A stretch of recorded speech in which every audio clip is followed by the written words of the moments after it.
సోదరులందరికీ కూడా నమస్కరిస్తూ ఈరోజు ఆంధ్రజ్యోతి పత్రికలో ఏదైతే ఆంధ్రోళ్ళ బూట్లు నాకి పార్టీలు మార్చిన రేవంత్ రెడ్డి అని ఒక శీర్షిక వచ్చింది, దాన్ని పూర్తి స్థాయిలో ఖండిస్తూ ఉన్నాను. మీ తండ్రి ఎన్టీ రామారావు గారి చెప్పులు మోయలేదా? మీ చంద్రబాబు నాయుడు బూట్లు నాకలేదా? లక్ష్మీ పార్వతి చెప్పులు మోయలేదా అని సందర్భంగా నేను అడగదలుచుకున్నాను. రేవంత్ రెడ్డి గారు ఒక జెడ్పీటీ స్థాయి నుంచి ఒక శాసన మండలి సభ్యునిగా, ఒక 2 సార్లు శాసనసభ్యునిగా, అదేవిధంగా ఒక పార్లమెంట్ సభ్యునిగా, వర్కింగ్ ప్రెసిడెంట్గా, అదేవిధంగా ప్రెసిడెంట్గా, ఇలా ముఖ్యమంత్రిగా అంచెలంచెల ఎదిగిన నాయకుడిని పట్టుకొని ఇష్టం వచ్చినట్టు మాట్లాడుతున్న కేటీఆర్ ఖబర్దార్ అని సందర్భంగా మనం చేస్తున్నాను.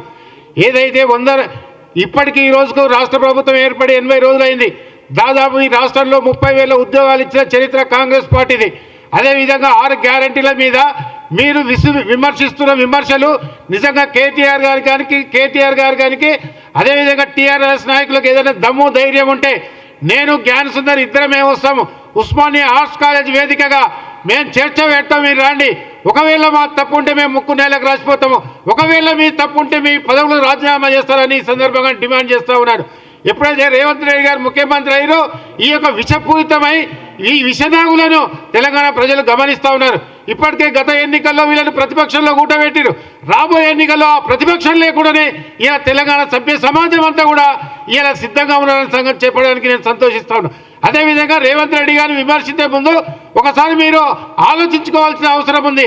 గత 10 సంవత్సరాల్లో ప్రభుత్వం చేయలేని పనులను కూడా రేవంత్ రెడ్డి గారు ముఖ్యమంత్రి అయిన తర్వాత 6 గ్యారెంటీలను తీసుకొని ఈరోజు దాదాపు 50% గ్యారెంటీలు పూర్తి చేసిన ఘనత రేవంత్ రెడ్డి గారు దక్కింది.